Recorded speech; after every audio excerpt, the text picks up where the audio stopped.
Bismillahirrahmanirrahim. Assalamualaikum warahmatullahi wabarakatuh. Alhamdulillah. Nahmaduhu wa nasta'inuhu wa nastaghfiruh. Wa na'udhu billah min syururi anfusina wa min sayyiati a'malina. Man yahdillah fala mudhillalah. Wa man yudlil fala hadiyalah. Asyhadu an la ilaha illallah wa asyhadu anna Muhammadan abduhu wa rasuluhu la nabiyya ba'dah, amma ba'd. Para ikhwah akhwat jamaah sekalian, alhamdulillah di pagi hari ini kita bisa melanjutkan kajian kita. Masih kita bicara tentang menggapai kemuliaan itu dengan ilmu. Memperoleh kemuliaan itu dengan ilmu, bukan dengan harta, kedudukan, jabatan, dan keturunan. Imam Ibnu Qayyim rahimahullah memberikan penjelasan bahwa iman itu tidak mungkin dicapai kecuali dengan ilmu. Banyak orang di masyarakat kita, saudara-saudara kita berharap semoga iman kita bertambah. Semoga Allah teguhkan iman kita. Padahal mereka tak mau belajar. Iman itu kan pembenaran. Iman itu keyakinan. Pembenaran yang melahirkan keyakinan. Ya. Pembenaran yang melahirkan keyakinan. Itulah iman. Lantas sumbernya dari mana? Tentu sumbernya itu adalah ilmu. Kalau tanpa ilmu, dari mana keyakinan itu akan muncul? Imam Ibnu Abid Dunya mengatakan yakin itu buah. Yakin itu buah dari sesuatu. Buah dari apa? Ya buah dari ilmu. Berarti benar kata Imam Ibnu Qayyim rahimahullahu ta'ala bahwa iman itu tidak akan tumbuh kecuali dengan ilmu. Beliau mengatakan dalil-dalil nas dari Rasulullah Sallallahu Alaihi Wasallam, maksudnya hadits-hadits Rasulullah SAW, sudah sangat banyak sekali yang menjelaskan bahwa afdalul a'mal imanun billah, amalan yang paling mulia itu adalah iman kepada Allah Subhanahu Wa Taala. Fahuwa ra'sul amr, bahkan itu inti dari semua perkara. Inti dari semua perkara. Wal a'mal ba'dahu, sedangkan amalan datang setelahnya. Ala maratib, dengan tingkatan-tingkatan amal yang dia lakukan. Amal iman itu ada dua rukun, kata beliau. Iman itu ada dua rukun. Yang pertama adalah mengetahui apa yang dibawa oleh Rasulullah SAW. Berilmu, mempelajari apa yang dibawa oleh Rasulullah Sallallahu Alaihi Wasallam. Yang kedua, membenarkan, ya tasdik, membenarkan apa yang dibawa oleh Rasulullah SAW, baik dengan ucapan maupun dengan perbuatan. Ya, membenarkan apa yang dibawa oleh Rasulullah Sallallahu Alaihi Wasallam, baik dengan ucapan maupun dengan perbuatan. Jadi iman itu ada dua sisi, faham dan membenarkan. Tasdik, faham dan membenarkan. Faham apa? Faham dengan apa yang dibawa oleh Rasulullah SAW dan membenarkan apa yang dibawa oleh Rasulullah Sallallahu Alaihi Wasallam, maka lahirlah dari situ yang namanya iman. Ya, maka lahirlah dari situ namanya iman. Nah, berarti ini sumbernya dari mana? Dari ilmu. Ya kan? Berarti dari ilmu. Fa innahu far'ul ilmi bisyai'il musaddaq bihi. Karena itu adalah buah cabang dari sebuah ilmu. Ketika seseorang berilmu, maka lahir pembenaran, maka itulah namanya keimanan. Beliau kembali mengatakan, fa'idan al-ilmu minal iman, bimanzilatir ruhi minal jasad. Berarti ilmu itu berkaitan dengan keimanan, ibarat roh dalam sebuah tubuh. Masya Allah. Jadi ilmu itu, ilmu itu dengan keimanan ibarat roh dalam sebuah tubuh. Adakah tubuh seseorang yang hidup tanpa roh? Ya. Adakah tubuh seseorang yang hidup tanpa roh? Apakah tubuh kita ini bisa hidup tanpa roh, jamaah? Ya. Apakah tubuh kita ini bisa hidup tanpa roh? Tentu jawabannya tidak, ya. Tentu jawabannya pasti tidak, jamaah. Pasti kita akan mati. Begitulah iman. Iman kita ini akan hidup kalau ada ilmunya. Iman akan ada kalau ada ilmu. Tanpa ilmu, ya imannya akan mati. Wal'iyadhu billah. Wala taqumu syajaratul iman illa ala saqil ilmi wal ma'rifah. Pohon keimanan itu tidak akan tumbuh kecuali di atas batang ilmu dan pengetahuan. Lihat, pohon iman tidak akan tumbuh kecuali dengan batangnya ilmu dan pengetahuan. Ada emang pohon tanpa batang? Nggak mungkin. Sekecil apapun pohon itu pasti ada batangnya. Pohon toge aja ada batangnya. Kan? Pohon toge itu pasti ada batangnya. Ya, pohon toge itu pasti ada batangnya. Ya, begitulah keimanan. Pohon keimanan yang disebutkan oleh Allah di surat Ibrahim, daraballahu mathalan kalimatan thayyibatan kasyajaratin thayyibah asluha thabitun wa far'uha fis sama'. Allah membuat perumpamaan kalimat yang indah, yaitu la ilaha illallah. Ibarat sebuah pohon yang akarnya kuat di dalam, wa far'uha fis sama', lalu batangnya, batang pohon itu akan tinggi menjulang sampai ke langit. Bagaimana ceritanya kalau itu tumbuh tanpa ilmu? Jadi batangnya pohon ini ya ilmu. Dia akan menjadi kerdil, dia akan mengecil dan tidak akan tumbuh, dan tentu lama-kelamaan akan mati ini pohon.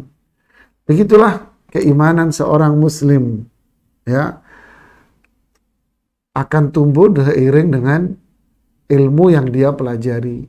Subhanallah. Berarti semakin seseorang itu belajar dan semakin belajar, maka imannya akan semakin bertambah dan semakin bertambah. Benar. Dan itu yang kita rasakan para ikhwah sekalian. Semakin kita mempelajari, semakin kita belajar, iman kita ini semakin kuat. Kita merenungi ayat, satu ayat kita pelajari, satu ayat kita pelajari, iman kita semakin bertambah dan semakin bertambah. Satu hadis kita pelajari, demi satu hadis kita pelajari, iman kita semakin bertambah.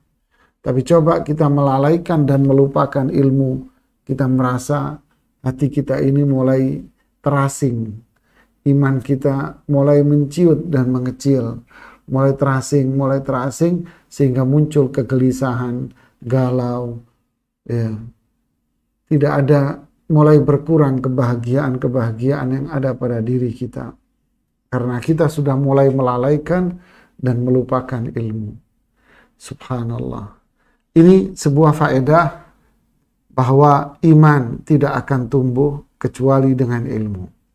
Yang kedua, Imam Ibnu Qayyim rahimahullahu ta'ala mengatakan bahwa pemimpin, kapan seseorang itu dikatakan seorang pemimpin? Masya Allah ya. Imam, panutan, suri tauladan. Kapan dia dikatakan seorang pemimpin? Kapan dikatakan seorang panutan dia? Kalau bahasa syar'inya imam, pemimpin, qudwah, panutan. Inna Ibrahim kana ummah. Nabi Ibrahim itu ummah, imam. Satu orang padahal Nabi Ibrahim, tapi disebut umat. Ya, Nabi Ibrahim itu satu orang kan, tapi Allah sebut di dalam Al-Quran, Inna Ibrahim kana ummah. Nabi Ibrahim itu seorang umat, padahal satu orang beliau. Lalu yang dimaksud dengan ummah di sini apa? Imam, pemimpin, suri tauladan. Inilah sosok imam. Ya. Kapan seseorang itu si fulan, walaupun dia sendiri, Allah kategorikan dia sebagai seorang pemimpin dan seorang yang layak untuk menjadi panutan. Kapan? Rabbana hab lana min azwajina wa dzurriyyatina qurrata a'yun waj'alna lil muttaqina imama. Waj'alna lil muttaqina imama. Lihat, dan jadikanlah kami bagi orang-orang yang bertakwa itu sebagai imam-imam. Masya Allah. Dan jadikanlah kami untuk orang-orang yang beriman ini sebagai imam-imam, pemimpin-pemimpin. Jadikan kami pemimpin bagi orang-orang yang beriman. Jadikan kami panutan, suri tauladan bagi orang-orang yang beriman. Ya. Panutan buat mereka, suri tauladan buat mereka. Pertanyaannya kapan? Ya, kapan itu? Imam Ibnu Qayyim menjawab, "Annallaha subhanahu akhbar an ahlil ilm bi annahum ja'alahum a'immah yahduna bi amrihi." Allah telah mengabarkan kepada kita bahwa Allah telah menjadikan ahlul ilm, orang yang belajar itu adalah para imam-imam. Karena merekalah yang menunjuki jalan menuju kebenaran. Jadi subhanallah, orang yang berimanlah dia yang menjadi imam, menjadi suri tauladan. Makanya Nabi Ibrahim walaupun sosok satu orang, saat itu satu orang, karena masyarakatnya dipenuhi dengan orang-orang yang berbuat syirik kepada Allah. Hanya Nabi Ibrahim yang beriman satu. Tapi Allah sebut Nabi Ibrahim sebagai umat. Masya Allah. Artinya orang yang berilmu, orang yang belajar, dia adalah imam, pemimpin. Orang yang belajar adalah panutan. Walaupun dia sendiri, walaupun dia dikucilkan di tengah-tengah masyarakat yang penuh dengan kemaksiatan dan kemungkaran. Dia dikucilkan di tengah masyarakat yang notabene adalah masyarakat kemungkaran. Sehingga dia sendiri tetap di mata Allah, dia adalah seorang yang menjadi pemimpin dan panutan walaupun dia sendiri dan tidak disukai oleh masyarakat yang pecandu kemungkaran, masyarakat pecandu kemaksiatan itu. Di mata Allah, walaupun sendiri sebetulnya banyak. Makanya orang yang berilmu tak usah merasa dirinya itu sendiri. Orang yang berilmu tidak perlu dia merasa dirinya itu sendiri dan ditinggalkan masyarakat. Tidak. Ingat, kita, Anda yang belajar ilmu syar'i, Anda yang belajar Quran, belajar sunnah Rasulullah Sallallahu Alaihi Wasallam, sebetulnya Anda adalah orang-orang yang dimuliakan oleh Allah, adalah orang-orang yang disebut oleh Allah di dalam Al-Quran sebagai para pemimpin-pemimpin walaupun Anda sendiri dan ditinggalkan masyarakat pecandu kemungkaran itu. Allah sebutkan dalam surat As-Sajdah ayat 24, وَجَعَلْنَا مِنْهُمْ أَئِمَّةً يَهْدُونَ بِأَمْرِنَا لَمَّا صَبَرُوا وَكَانُوا بِآيَاتِنَا يُوقِنُونَ. Allahu Akbar. Dan kami jadikan di antara mereka dan kami, yaitu Allah Subhanahu wa Ta'ala, jadikan di antara mereka, dicomot dari kalangan orang-orang beriman ini, di antara mereka diambil sekelompok sedikit jumlahnya, a'immatan, pemimpin-pemimpin. No, lihat, siapa itu? Para ahli ilmu, orang-orang yang faham Quran, orang-orang yang memahami sunnah Rasulullah SAW.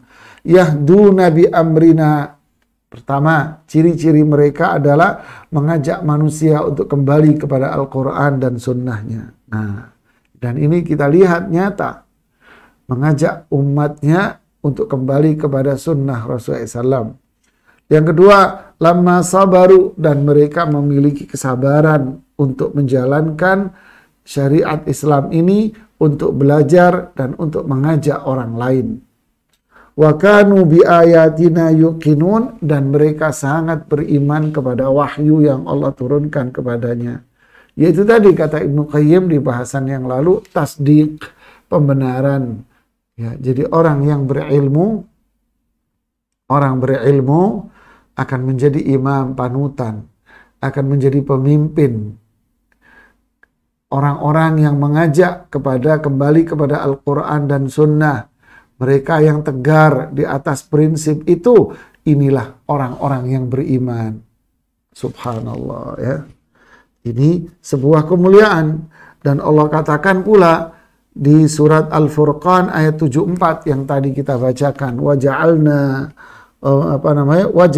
lil muttaqina imama, dan jadikanlah kami imam, pemimpin-pemimpin bagi orang-orang yang beriman, orang-orang yang bertakwa, dengan ilmu, dengan mempelajari Quran, dengan mempelajari sunnah Rasulullah Sallallahu Alaihi Wasallam. Inilah sebuah kemuliaan. Iman tidak akan diperoleh kecuali dengan ilmu. Ilmulah yang menjadikan si fulan itu pelakunya menjadi pemimpin dan panutan. Ilmulah yang menjadikan dia mengajak manusia untuk kembali ke jalan Allah. Semua ini menjadikan dia mulia di sisi Allah, menjadikan dia memiliki keimanan yang sangat tinggi. Subhanallah. Ini tidak akan bisa dinilai jamaah dengan kekayaan apapun. Untuk itu, faedah yang ketiga adalah anna hajatal ibad ilal ilmi daruriyah fauqa hajatil jismi ilal ghidha. Untuk itu, kebutuhan seorang hamba terhadap ilmu ini sudah bersifat darurat. Ya, sudah bersifat darurat, melebihi kebutuhan dia terhadap makanan dan nutrisi. Subhanallah. Kok bisa? Ya, annal jisma yahtaj ilal ghidha fil yawm marra aw marratain. Tubuh kita ini membutuhkan makanan dan nutrisi sehari itu sekali atau dua kali. Wa hajatul insan ilal ilmi bi adadil anfas. Lihat, adapun kebutuhan seseorang terhadap ilmu itu sejumlah napasnya dia. Masya Allah. Kalau makan sekali, dua kali, tiga kali, ya. Tapi kalau ilmu sebanyak napas kita yang kita keluarkan ini. Lianna kulla nafsin min anfasihi fahuwa muhtaj fihi ila an yakuna musahiban lil iman aw hikmah. Karena setiap napas yang dia keluarkan dari napas-napas itu sangat membutuhkan akan iman dan sangat membutuhkan petunjuk Rasulullah Sallallahu Alaihi Wasallam. Jika dia kehilangan dari prinsip iman dan ilmu, maka napasnya dia mengarah kepada kebinasaan. Nah, berarti kembali kepada prinsip yang pertama tadi, bahwa ilmu dengan iman itu ibarat roh dengan jasad. Jadi kalau napasnya kehilangan ilmu, berarti tubuhnya kehilangan roh.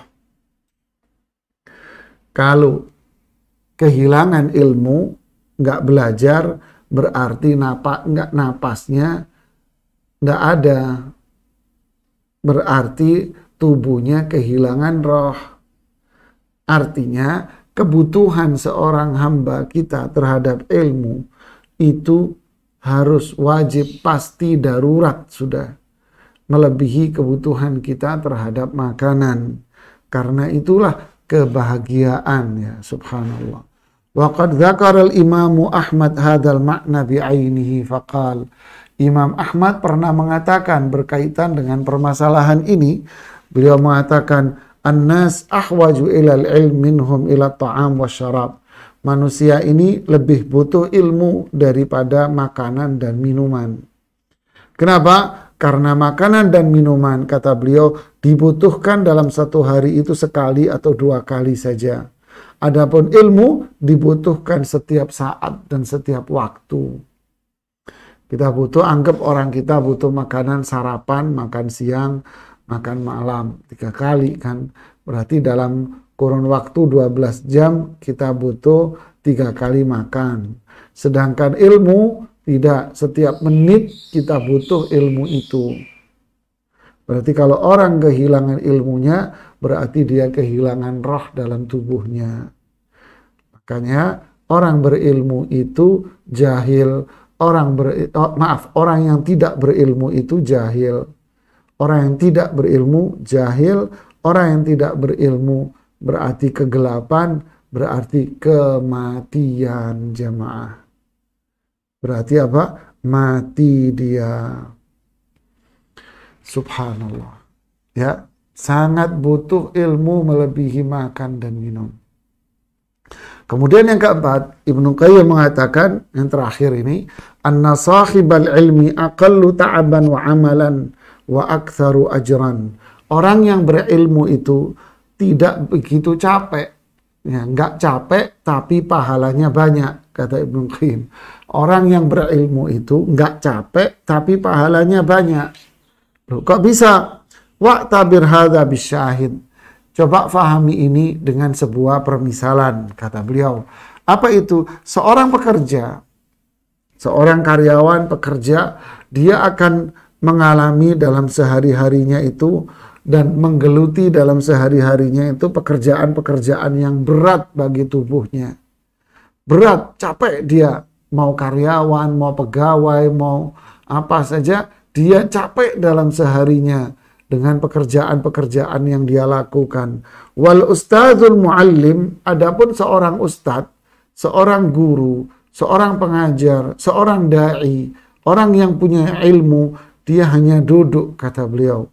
Dia hanya duduk, dia hanya mengajar orang lain, mengajak orang lain untuk berbuat baik, mencegah orang lain dari perbuatan buruk, tapi dia mendapat wa yurabbihim, dan mendidik mereka, mengarahkan mereka, membina mereka bagaimana cara beramal yang benar, menuju jalan yang diridhai oleh Allah dan menuju apa yang dicintai oleh Allah, tapi mereka mendapatkan berlipat-lipat ganda dari apa yang diperoleh oleh para pekerja-pekerja itu.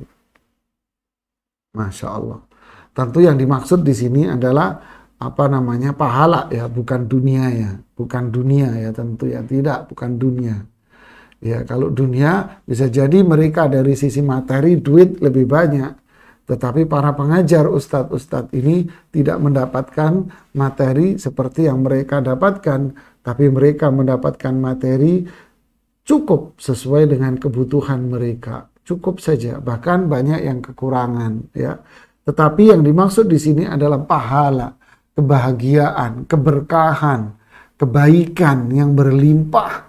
Mereka untuk mendapatkan kebaikan, mendapatkan kebahagiaan itu, mereka harus bekerja keras untuk mendapatkan itu. Sedangkan ustadz, pengajar, dai, orang yang belajar ilmu, dia tidak butuh capek. Mereka duduk, ngajarin orang, nunjukin orang ini halal, ini haram. Beginilah cara kita melakukan satu amalan yang diridhai yang diridhai oleh Allah, diridhai oleh Rasulullah SAW, kemudian banyak orang mengamalkan, maka dia sudah mendapatkan pahala yang berlipat-lipat ganda. Pahala apa itu? Satu, pahala dia mencari ilmu, jihad. Pahala mencari ilmu itu jihad yang paling mulia. Lalu apa? Pahala dia mengamalkannya. Lalu pahala dia mengajak orang lain dakwah, mengajak orang lain untuk berbuat kebaikan, menasehatinya, lalu orang yang dia nasehati itu mengikuti apa yang dia ajarkan, maka pahala dia berapa double-doublenya jamaah, bertingkat-tingkat. Makanya Allah mengatakan, yarfa'illahu alladhina amanu minkum walladhina utul ilma darajat. Ini satu sinkronisasi yang luar biasa. Allah mengangkat derajat orang yang beriman dan orang yang berilmu. Berarti ilmu itu melahirkan iman. Berarti iman itu hanya diperoleh dengan ilmu. Berarti kebutuhan dia akan ilmu sudah bersifat darurat, sangat dibutuhkan setiap detik, setiap saat dari kehidupan dia, agar iman dia tumbuh, berkembang, dan untuk mendapatkan darajat kemuliaan yang sangat tinggi di sisi Allah Subhanahu wa ta'ala. Subhanallah. Dan ini disebutkan pula oleh Rasulullah Sallallahu Alaihi Wasallam dalam hadis riwayat Imam Muslim. Apa itu? Afdalul a'mali imanun billah thummal jihad. Perhatikan ini. Amalan-amalan yang paling mulia itu adalah iman kepada Allah, kemudian jihad. Amalan-amalan yang paling mulia di sisi Allah adalah iman, kemudian jihad. Kan? Fal jihadu fihi badlun nafsi wa ghayatul masyaqqah. Jihad itu mengerahkan semua apa yang ada dalam diri kita dan mengerahkan semua energi kita. Tentu jihad itu sebuah pengorbanan. Semuanya capek, ya luar biasa namanya jihad. Wal iman, adapun iman itu adalah ilmu dan amalan. Rasulullah SAW mendahulukan apa? Iman apa jihad? Rasulullah SAW mendahulukan iman, kemudian jihad. Sedangkan iman itu ilmu. Kemudian baru jihad. Ya, berarti afdal, berarti apa? Berarti yang paling afdal adalah al-ilm.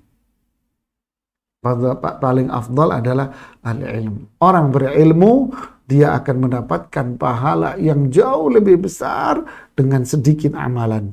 Sedangkan orang yang jahil, bersusah payah dia melakukan amalan, bisa jadi amalan yang dia peroleh itu malah salah semua. Udah capek bertahun-tahun dia melakukan amalan, tapi ternyata banyak salahnya daripada benarnya. Karena apa? Karena dia melakukan amalan-amalan itu tanpa ilmu. Luar biasa. Dibuang-buang umurnya, sia-sia waktunya, dan dia pepesan kosong, tangan kosong artinya jemaah. Tapi orang yang berilmu penuh keberkahan dari hidupnya dia dan waktu-waktunya dia. Dia terus akan mengumpulkan pundi-pundi pahala dari setiap jam yang dia perbuat. Kenapa? Karena ilmunya itu. Karena ajakan dia kepada orang lain. Berapa banyak pahala yang dia peroleh dari mereka-mereka yang mengamalkan ilmu yang dia ajarkan itu. Subhanallah ya jamaah ya. Sungguh mulia orang-orang yang memiliki ilmu ini. Ibnu Qayyim mengambil perumpamaan. Wa'tabir hadha bihalis Siddiq. Coba lihat ini tentang kehidupan Abu Bakar As-Siddiq. Beliau adalah umat Rasulullah Sallallahu Alaihi Wasallam yang paling mulia. Padahal kalau ditanya tentang orang yang paling banyak amalnya, paling banyak sholatnya, puasanya, zakatnya, sodakonya, hajinya, baca Qur'annya, tentu mungkin ada orang lain yang lebih banyak ini semua daripada Abu Bakar As-Siddiq. Sebagaimana dikatakan oleh seorang salaf namanya Abu Bakar Ibnu Ayyash, pernah katakan, ma sabaqakum Abu Bakrin bi kathrati saumin wala salatin walakin bi syai'in waqqara fi qalbi. Abu Bakar itu bukan unggul dari kalian semua karena banyaknya salat, karena banyaknya sedekah, karena banyaknya puasa, bukan. Abu Bakar As-Siddiq itu unggul dari diri umat Islam semuanya dengan apa? Dengan iman yang menempel pada hatinya itu. Iman, yaitu ilmu yang menjadikan beliau itu unggul. Para ulama menjadi manusia-manusia yang paling unggul di antara umat Rasulullah SAW yang lain. Kenapa? Bukan karena banyaknya sholat, puasa, zakat, tapi karena ilmu yang mereka miliki. Ilmu itu sebuah kemuliaan yang luar biasa jamaah. Jadi subhanallah. Inilah kemuliaan itu diperoleh dengan ilmu jamaah. Apa itu? Iman tidak akan tumbuh kecuali dengan ilmu. Ya, ibarat tubuh itu butuh roh untuk hidup. Begitulah ilmu kita, iman kita. Begitulah iman kita akan tumbuh dengan ilmu. Berarti kita lebih butuh ilmu daripada makan. Makan sehari cuma 2 kali. Tapi ilmu kita butuhkan setiap saat, setiap jam dari gerak-gerik kita semuanya. Untuk itu orang yang berilmu ini akan menjadi imam, akan menjadi panutan, menjadi orang yang the best, paling mulia. Kenapa? Karena ilmunya itu. Karena dia ngajak orang lain. Ya, walaupun dia sendiri. A'immah, Allah jadikan mereka sebagai imam, pemimpin. Ya, Allah jadikan mereka apa? Sebagai pemimpin. Yang keempat, makanya hasilnya orang yang berilmu itu mendapatkan pahala jauh lebih banyak dengan sedikit energi. Energinya dikit, tapi pahalanya banyak mereka. Dari dia sendiri ilmu yang dia gali, ya, dari dakwah yang dia lakukan, dari orang-orang yang mengikuti dia. Double. Subhanallah ya. Semoga Allah jadikan kita semua menjadi ahlul ilm. Orang-orang yang terus belajar al-ilm syar'i. Ya, belajar al-ilm syar'i. Wallahu a'lam bissawab. Kita lihat teman-teman ini ya, mohon maaf kita ada keterlambatan karena ada gangguan sinyal ya. Ya, kemudian kita lihat di sini ada teman-teman yang di saung ukhuwah muslimah dan ada Ibu Dian Sukma. Kemudian ada lagi Syamsu Yusri. Ya, ada pertanyaan ini. Yang manakah yang didahulukan? Thalabul ilmi ataukah nikah? Apa ini? Ataukah nikah lafi? Nikah seorang duda yang berumur 50 tahun lebih, Ustadz. Mohon penjelasannya. Ya, bismillah, alhamdulillah, salatu wassalamu ala rasulillahi wa ba'd. Ini tidak bisa dikatakan mana yang didahulukan. Semuanya harus berjalan. Bukan berarti nikah terus ninggalin belajar, tidak. Belajar itu tadi kan penjelasan Imam Ahmad, Ibnu Qayyim rahimahumullahu jami'an, bahwa kita butuh ilmu ini setiap saat. Sehingga nggak bisa kita tinggalkan. Dan orang belajar itu tidak akan menghalangi dia untuk yang lain. Belajar ilmu syar'i tidak menghalangi dia untuk mendapatkan ma'isyah. Para ulama juga dulu bekerja. Contoh Imam Abu Hanifah itu pedagang, pengusaha, sukses. Tapi beliau imam. Salah satu dari imam madhab fikih. Begitu juga para ulama yang lain. Imam Abdullah ibnu Mubarak, muhaddits. Ya, dan para ulama yang lain di mana mereka adalah orang-orang imam, para ulama besar, tapi dalam satu sisi mereka pengusaha. Para ulama itu adalah orang-orang yang memiliki keluarga, menikah, tapi mereka adalah ulama. Jadi belajar ilmu itu tidak akan terhalangi oleh kondisi seseorang yang belum menikah ataupun mau menikah ataupun menikah. Belajar ilmu itu terus. Sehingga kita tidak memunculkan pernyataan mana yang kita dahulukan. Tidak. Ilmu itu terus berjalan dan terus berjalan. Anda mau menikah, ya dalam kondisi yang seperti ini, fitnah di mana-mana, kemaksiatan itu sudah ibarat jamur di mana-mana, maka menikah itu sebuah kewajiban sudah. Mau anak muda, mau orang tua juga semuanya manusia normal. Ya, akan rentang dengan kemaksiatan, kemungkaran, perzinaan. Maka pernikahan itu sesuatu hal yang bersifat wajib sudah, dan mencari ilmu harus kita lakukan setiap saat, sehingga semuanya harus kita lakukan dalam keseharian dan aktivitas kita yang semoga dipenuhi dengan keberkahan. Kemudian ada Mas Wita, kemudian Ibu Nelly di sini, ada Endang, ya, kemudian ada Abu Khalid. Ya, Abu Khalid bertanya, apakah wasiat dari orang tua yang sudah meninggal wajib dilaksanakan seperti berwasiat memberi sesuatu kepada orang. Jazakallahu khairan. Ya, bismillah, alhamdulillah, salatu wassalamu ala rasulullah wa ba'd. Wasiat. Wasiat itu pesan seseorang di masa hidup untuk dilakukan ketika dia sudah wafat.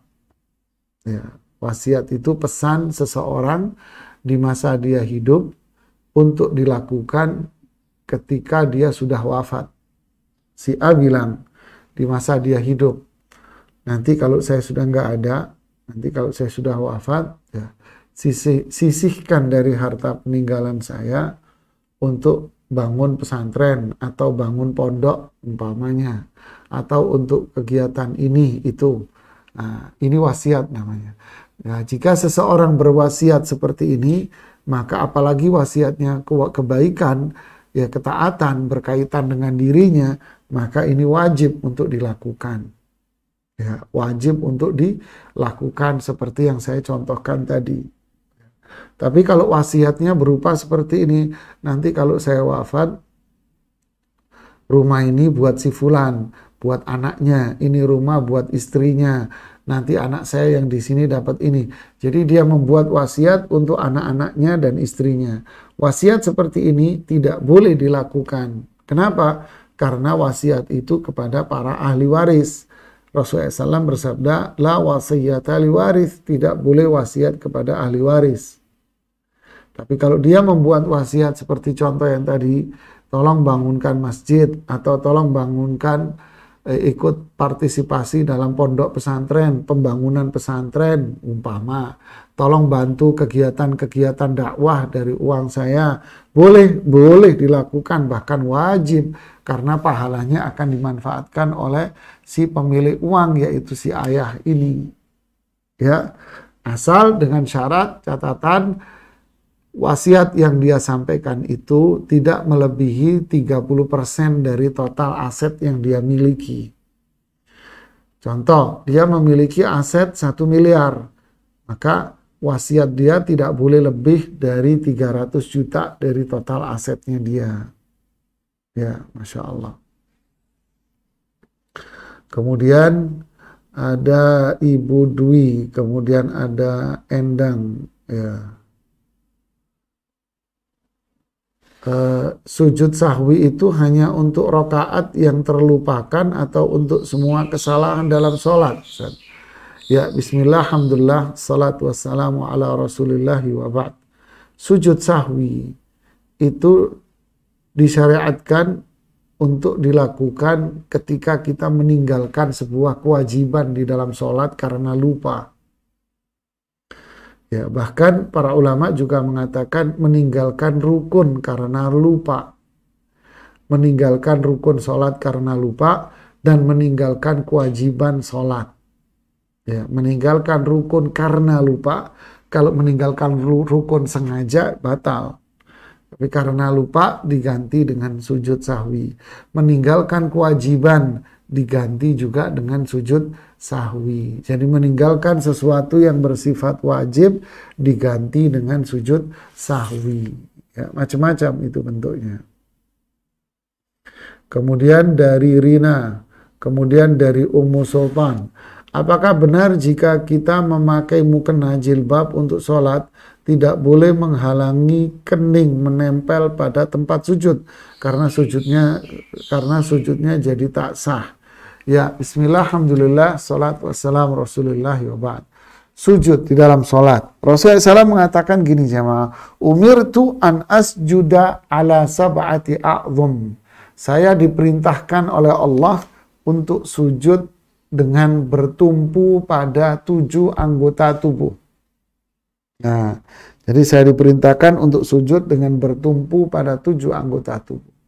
Apa itu? Ini dahi. Jadi kalau sujud ininya harus nempel. Ya. Kemudian hidung, gitu kan? Kemudian tangan ini, tangan kanan, tangan kiri sini. Kemudian lutut kanan kiri, kemudian jari-jari kaki. Ya, makanya jarinya dikiniin. Nah, untuk itu ketika kita sujud, maka dahi kita ini, kening kita ini harus nempel di tempat sujud kita. Kening kita ini harus nempel di tempat sujud. Ya. Jadi kening kita ini harus langsung bersentuhan nih. Sini ini harus bersentuhan. Jadi kalau terhalangi oleh kain seperti peci begini, terhalangi peci gini, ya ini tidak dibolehkan. Ini dilarang. Di sini Rasulullah SAW mengatakan umirtu, saya diperintahkan, dan perintah itu menghendaki perbuatan itu termasuk wajib. Ya berarti hukumnya wajib jamaah. Ya berarti hukumnya wajib. Kita nempel di sini. Nempel apa di kening sini ini wajib. Berarti kalau terhalangi begini nggak boleh. Nah, bagaimana dengan sajadah? Sajadah kan tidak menghalangi kening saya. Sajadah itu bagian dari tanah. Karpet itu bagian dari tanah, bukan bagian dari tubuh saya. Sedangkan yang diperintahkan oleh Rasulullah SAW itu adalah bagian dari tubuh saya. Bagian dari tubuh kita, kalau sholat yang harus nempel di tempat sujud itu apa? Ini.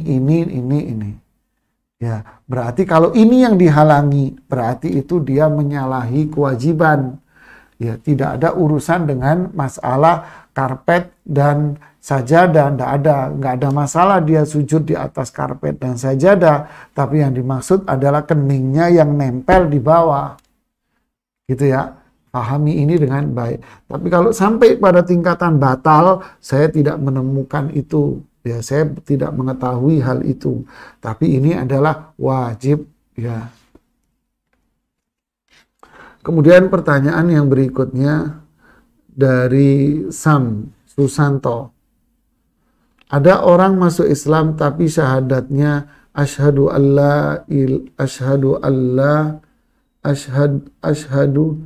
ila apa ini? Ilallah. Asyhadu ila illallah. Nggak paham saya. Asyhadu an la ilaha illallah wa asyhadu Isa Abdullah Rasulullah. Nah, salah nulis berarti ini. Asyhadu an la ilaha illallah wa asyhadu Isa Abdullah Rasulullah. Apakah masuk Islam? Salah ucapan syahadatnya. Ya, syahadatnya salah ini. Syahadatnya adalah asyhadu an la ilaha illallah wa asyhadu anna Muhammadan Rasulullah. Ini yang diajarkan oleh Rasulullah SAW. Kalau dia tidak mengucapkan ini ya berarti dia belum menjadi orang Islam. Apalagi kalau orang Syiah, asyhadu an la ilaha illallah wa asyhadu anna Muhammadan wa aliyan, ditambahi Ali. Nah, di sini ditambahi Isa. Ya, tidak, tapi yang diajarkan oleh Rasulullah SAW nggak seperti itu. Ya, berarti kalau nggak mengucapkan seperti yang diajarkan Rasulullah SAW, berarti dia belum menjadi Islam. Kemudian Bismillah. Jazakallah khair dari Al-Farel. Kemudian Al-Farel juga bertanya, apa hukumnya bila seseorang mempercayai ramalan dan ramalan tersebut terjadi di akhir kalimat seseorang menyebut wallahu a'lam. Ya, bismillah, alhamdulillah, salatu wassalam rasulillah.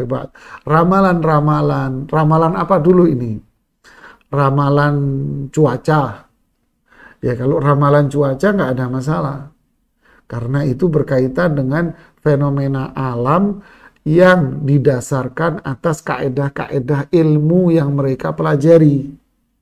Didasarkan atas kaedah-kaedah ilmu. Akan muncul badai, akan muncul hujan. Nanti ke depan akan terjadi ini, itu berdasarkan kaedah-kaedah ilmu alam yang sudah ada, yang sudah baku. Ini tidak ada masalah. Yang kedua, kalau ramalan berkaitan dengan nasib, ini nggak ada ilmunya. Ilmunya semedi di Gunung Bromo. Semedi di gunung mana, di tempat mana, terus belajar sama jin ini dan jin itu, baca mantra ini dan mantra itu, rumusan ini, rumusan itu, lahirlah namanya zodiak-zodiak dan ramalan-ramalan yang lain. Maka ini semua adalah syirik kepada Allah Subhanahu wa taala. Kalau dia percaya itu, maka itu menjadi syirik besar. Kalau dia nggak tobat, menjadikan dia kekal di neraka. Masalah terjadi atau tidak terjadi, terbukti atau tidak terbukti, sembuh atau tidak sembuh, itu bukan berarti menjadi pembenar, jamaah. Ya, kenapa bisa demikian? Karena perdukunan, sihir, perdukunan, ramalan-ramalan itu kan bagian dari sebuah kolaborasi. Nanti saksikan kajian kita di tafsir surat Al-Falaq di minggu depan, hari Rabu siang. Nanti kita akan jelaskan bagaimana sihir itu bisa terjadi. Bagaimana sebuah ramalan itu terjadi. Hasil sebuah reaksi antara jiwa dukun dengan seorang jin. Nanti itu akan kita paparkan dalam tafsir surat Al-Falaq di Rabu depan. Bukan Rabu ini, minggu depan. Ya, minggu depan. Ya, nanti tanggal berapa itu ya? Besok tanggal 12 berarti ya. Berarti Rabu depannya, sebentar saya cek. Berarti Rabu depannya tanggal 20 jamaah.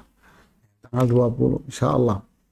Nah, tidak ada kaitan dengan terjadi atau tidak terjadi, sembuh atau nggak sembuh.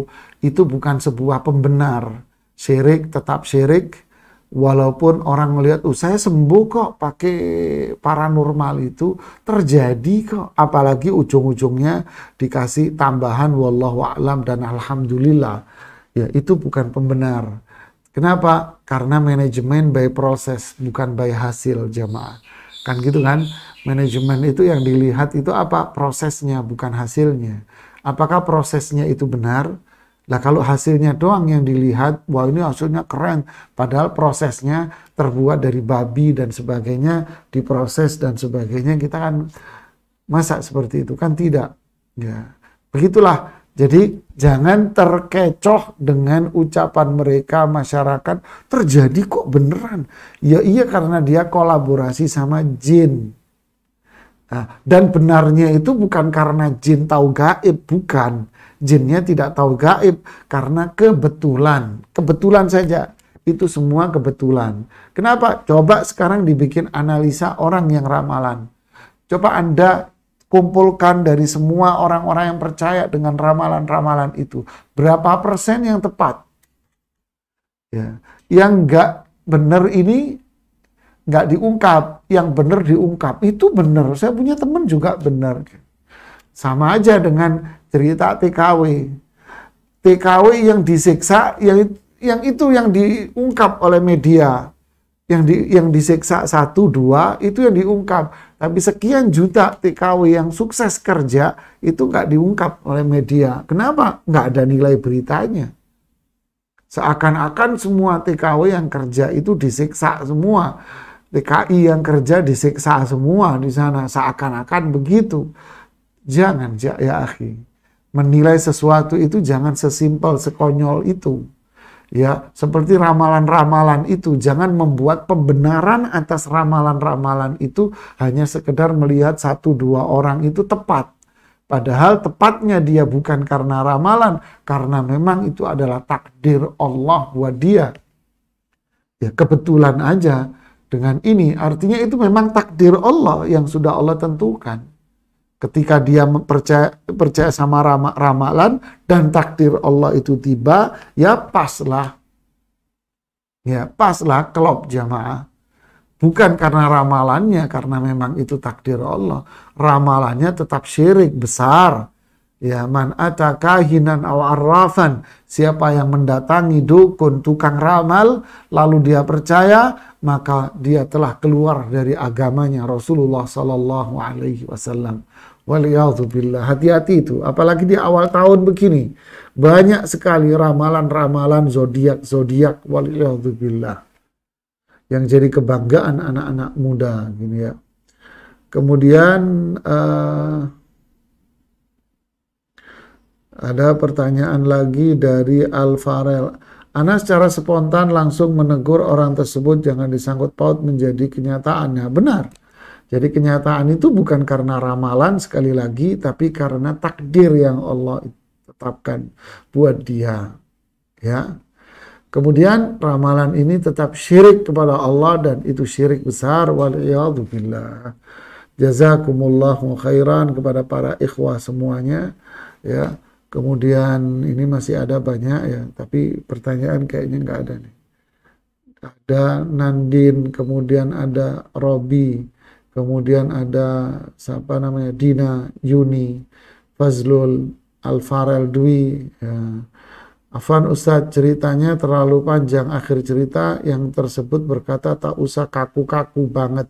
Ya begitulah kita bicara dengan apa namanya syahwat, bukan syahwat ini, syubhat, kerancuan-kerancuan berpikir seseorang.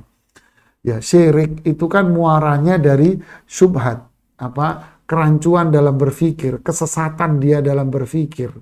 Memang para ulama salah bilang nasihati orang yang terkena penyakit syubhat itu lebih berat daripada menasehati orang yang terkena penyakit syahwat. Coba Anda temui preman-preman itu. Anda nasihati, ngomong baik-baik sama preman-preman itu. Seganas apapun tuh preman, tapi kalau Anda sikap baik sama dia, Anda akan diterima. Tapi mereka yang terkena penyakit syubhat, kesesatan dalam berpikir, rusak otaknya, rusak ilmunya, Anda nasihati begitu, justru Anda yang dimaki-maki, yang dikata-katain seperti yang terjadi ini. Ya, dia syirik besar, udah nyata-nyata dia ini syirik dia. Anda tegur, Anda ingetan dia, wah Anda kolot, Anda ekstrim, Anda tak tahu, tak mengerti hakikat sebuah karomah, Anda tak memahami sebuah wali, wah habis Anda.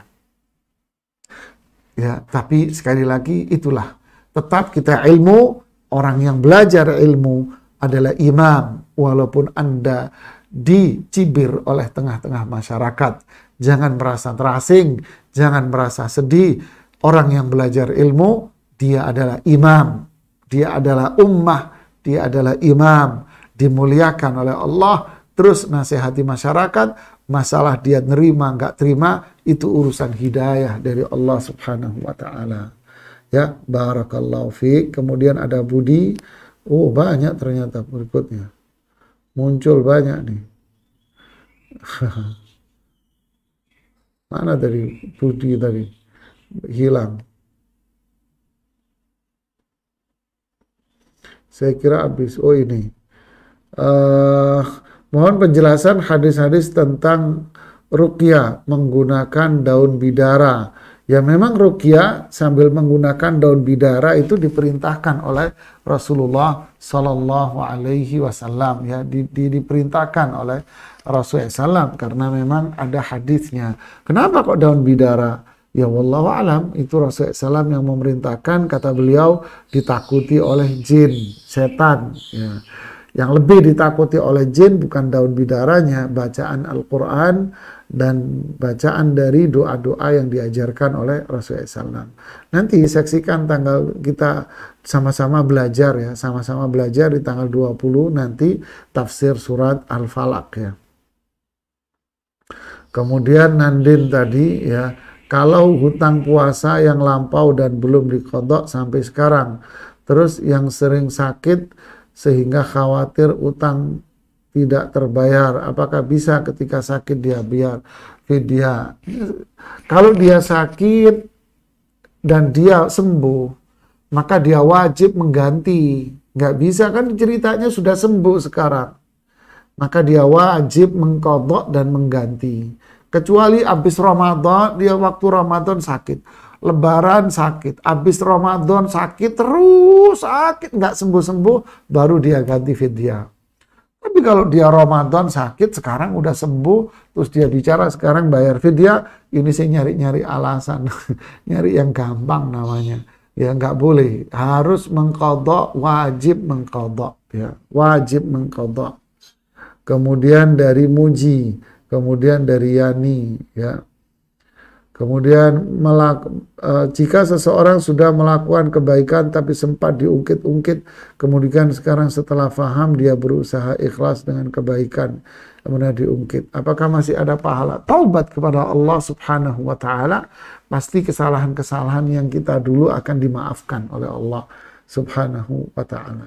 Dari Ari, kemudian ada Ibu Yena. Kemudian membaca sholawat saat zikir pagi petang, apakah ada hadisnya? Ada. Di antara zikir pagi petang kan sholawat 10 kali pagi, 10 kali sore, 10 kali. Ya. Kemudian Fatkur Ismail, Masya Allah, zakallah khair. Ella nih. Afan bertanya, Ustadz, kira-kira berapa menit menjelang sholat zuhur waktu sholat duha? Ya. Waktu sholat duha itu dimulai dari terbitnya matahari sampai menjelang waktu zuhur. Berapa? Ya kira-kira hati-hatinya 15 menit menjelang zuhur itu waktu duha sudah berakhir. Ya, waktu duha sudah berakhir. Kemudian ada Ibu Sri di Bogor ini. Kemudian ada Bang Mas Kusno, ada Yemi Tahir. Ya, barakallahu fikum. Wa jazakumullahu khairan. Ada Isnil, semoga kita bisa istiqamah di atas ilmu syar'i. Ada Ibu Tri, ya jazakumullahu khairan wa barakallahu fikum. Ada Sita Ayulina, ada Muhammad Rizal, ada Analiana, Muhammad Amin Juni, Masya Allah, jazakumullah khair. Saya suka menyimpan uang pemberian orang tua untuk anak-anak saya waktu mereka masih kecil. Bolehkah saya menggunakan uang tersebut untuk kebutuhan saya? Nggak boleh, karena itu bukan milik Anda. Ya, tidak boleh, karena itu uang simpanan buat mereka yang tidak boleh Anda pinjam. Ya, tidak boleh Anda pinjam. Ya. Raina Syifa, kalau suami marah ke istri karena istri dianggap melakukan kesalahan, maka sholat istri tidak akan diterima. Jazakallah khairan. Kok bisa sholatnya nggak diterima? Emang kenapa? Karena suaminya marah. Ya. Kalau suaminya marah karena melihat istrinya yang berbuat salah, ya sudah, terima, itu nasihat. Jangan dianggap itu kemarahan. Itu nasihat suami kepada Anda. Terima kasih. Suami Anda sayang sama Anda, sehingga suami Anda memberikan nasihat-nasihat yang berharga buat Anda. Ya, terima nasihatnya dengan baik. Alhamdulillah suaminya sayang, dia nasihati, diarahkan, dibimbing. Kalau memang saya salah, ya diperbaiki. Ya. Kalau memang saya salah, ya diperbaiki. Kalau atau suaminya yang salah, ya maafkan kesalahan suami Anda dan Anda luruskan kesalahan suami Anda itu. Ya, barakallahu fiik. Terima kasih kepada semuanya. Oh, bagaimana dengan masker yang menutup hidung, Ustadz, ketika sujud? Nah, ini dalam kondisi darurat. Ya, dalam kondisi wabah. Maka dalam kondisi wabah, maka kita diperbolehkan untuk memakai masker karena unsur darurat, ya, agar kita tidak tertular penyakit itu, virus COVID ini, karena dalam kondisi darurah, wabah, ya. Tapi kalau kita di rumah tidak ada masalah. Maaf, kalau kita di rumah ya kita harus melepas itu. Tapi kalau kita di tempat umum, ya kita menggunakan masker untuk menjaga keselamatan diri kita semuanya. Ya, jazakumullahu khairan. Terima kasih kepada semuanya dan mohon maaf atas kesalahan kita, gangguan tadi itu. Ya, semoga bermanfaat buat saya dan kita semuanya. Subhanakallahumma bihamdik, asyhadu an la ilaha illa anta, astaghfiruka wa atubu ilaik. Assalamualaikum warahmatullahi wabarakatuh.